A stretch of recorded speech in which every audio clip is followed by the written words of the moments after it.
तो अभी आप लोगों को पता ही है कि हर जगह Russia Ukraine Ukraine versus Russia चल रहा है। और आज के इस वीडियो में हम लोग ये बात करेंगे कि जो इंडियंस रशिया के खिलाफ जाकर यूक्रेन को सपोर्ट कर रहे हैं उनको इसमें क्या फ़ायदा दिख रहा है और रशिया के खिलाफ जाने में इंडिया को क्या क्या नुकसान है।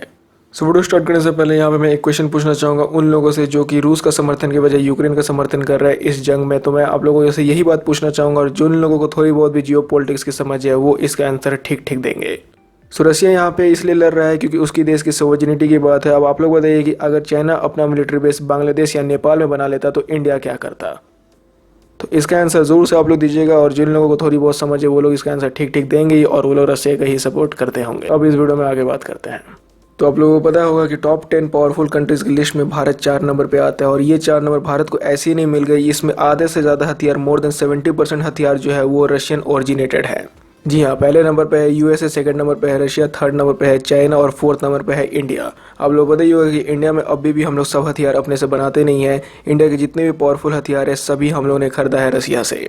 तो सीधे सीधे मैं अगर आप लोगों को बोलूँ तो इंडिया का सबसे बड़ा डिफेंस पार्टनर रशिया ही है। रशिया ने आज तक हम लोगों को खुलकर हथियार सप्लाई की है। कुछ भी यूएस सैंक्शन या फिर कुछ भी बैन वैन के खिलाफ भी जाकर हमेशा से रशिया ने इंडिया को हर एडवांस लेटेस्ट टेक्नोलॉजी वाली हथियार दी है। अभी आप लोगों ने देखा होगा कि S-400 की भी पहली जो खेप है, पहली जो उसकी बैटरी की स्लॉट है वो इंडिया आ गई है।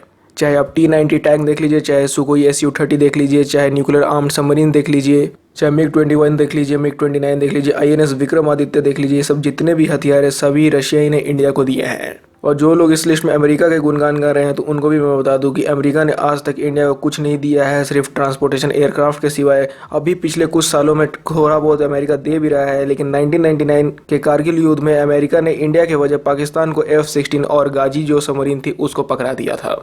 So here you can must think and you can must decide by yourself only that who is the reliable partner of India. So यहाँ तो आप लोगों ने सुन लिया कि अगर इंडिया रशिया से अपने रिलेशन ख़राब करता है तो ये सब जितने भी हथियार है इनके स्पेयर पार्ट्स और इनकी जो सर्विसिंग है वो होगी नहीं, ये सब रखे रखे जंग पर जाएंगे। जैसे कार और बाइक में समय समय पे सर्विस कराना पड़ता है तो वो सब में अगर सर्विस नहीं करेंगे तो वो सब खराब हो जाता है। लेकिन बात यह है कि car bike local Raju mechanic भी ठीक कर देता है, लेकिन यहाँ पे तोप और जो फाइटर एयरक्राफ्ट होते हैं उसको तो कोई रोड साइड मैकेनिक करेगा ठीक नहीं। तो ये सब रखे रखे जंग खा जाएंगे अगर रशिया से इंडिया की रिलेशन खराब होती है तो ये तो मैंने आपको सबसे पहले बात बता दी कि रशिया ने इंडिया को कितने सारे हथियार सप्लाई किए जिसकी वजह से इंडिया का जो नंबर है वो टॉप 10 लिस्ट पे 4 नंबर पे आता है। तो ये तो रशिया का एक बहुत ही बड़ा देन है जो कि उन्होंने इंडियन आर्म फोर्सेस को दिया है। अब यहाँ पे देन से आप लोग ये मत समझिएगा कि रशिया ने इसको फ्री का दिया है। फ्री का यूएस भी नहीं देता, यूएस को भी अगर हम लोग पैसे देते तब भी वो नहीं देता क्योंकि वो हमेशा से चाहता है कि दो कंट्रीज आपस में लड़े जिसकी वजह से हम दोनों ही कंट्रीज को हथियार बेचे। तो ये तो बात होगी डिफेंस की। अब यहाँ पे ये बात की जाए कि रशिया ने कब कब इंडिया को हेल्प किया है और ये भी बात बहुत इंडियंस लोग नहीं जानते हैं। तो 1971 की जो इंडो पाक वॉर थी वो तो सभी लोग जानते हैं, जब बांग्लादेश को लिबरेट करवाया गया था, अलग देश घोषित कर दिया गया था। लेकिन उससे पहले ऑपरेशन विजय को चलाया गया था गोवा को आज़ाद करने के लिए। जी हाँ, गोवा को आज़ाद करने के लिए भी 1961 में ऑपरेशन विजय चलाया गया था जब 1947 में अंग्रेजों ने इंडिया को छोड़कर चले गए। 1947 और उसके बाद भी अंग्रेजों के जाने के बाद गोवा को पुर्तगीज़ लोगों ने कब्जा कर रखा था। उनके अकॉर्डिंग गोवा उनका देश का हिस्सा था, उनकी टेरिटरी थी। तो बहुत इंडियन लीडर्स की रिक्वेस्ट करने के बाद भी पुर्तगीज़ वहाँ से जाने के लिए रेडी नहीं थे।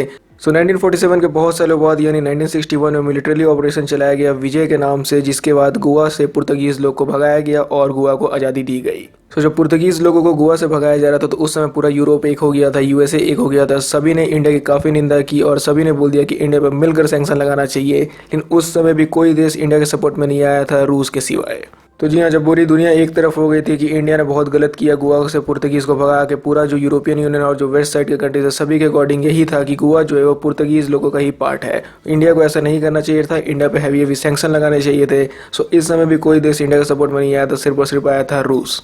तो ये कहानी बहुत लोग जानते नहीं। और जहाँ तक बात है 1971 इंडो पाक वार की, जब बांग्लादेश को इंडिया ने आज़ाद कराया था, तो ये भी कहानी आप लोग जानते हो कि अमेरिका ने उस समय की अपनी सबसे पावरफुल 7th फ्लीट को भेज दिया था जिसमें कि न्यूक्लियर आर्म सबमरीन्स भी थी, बड़े बड़े जंगी जहाज और युद्ध पोत भी थे। सो उस समय अमेरिका चाहता तो इंडिया की जो साउदर्न कोस्ट वाली सिटीज़ है जैसे तमिलनाडु, विशाखापट्टनम और केरला साइड वाली जितनी भी जगह है सभी को बर्बाद कर देता।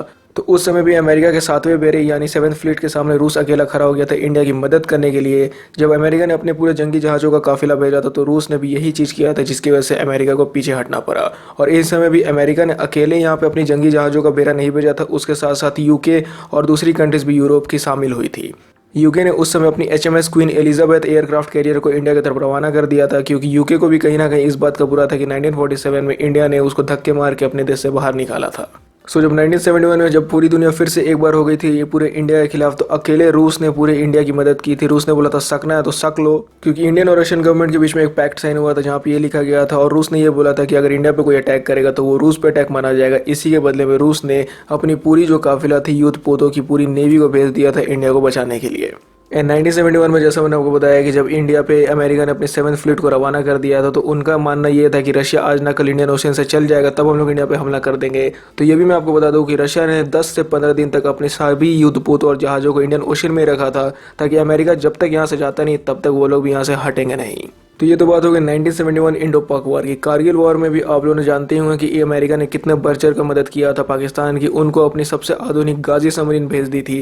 F-16 ऑलरेडी पाकिस्तान को अमेरिका बेच ही चुका था। अमेरिका से मदद भी मांगा था इंडियन गवर्नमेंट ने कि अपनी सैटेलाइट से वो सभी दुश्मनों की हम लोगों को थोड़ा सा जानकारी दे दो जो कि पाकिस्तान में छुपे हुए हैं, तो वो भी देने से अमेरिका ने मना कर दिया था 1999 के दौरान।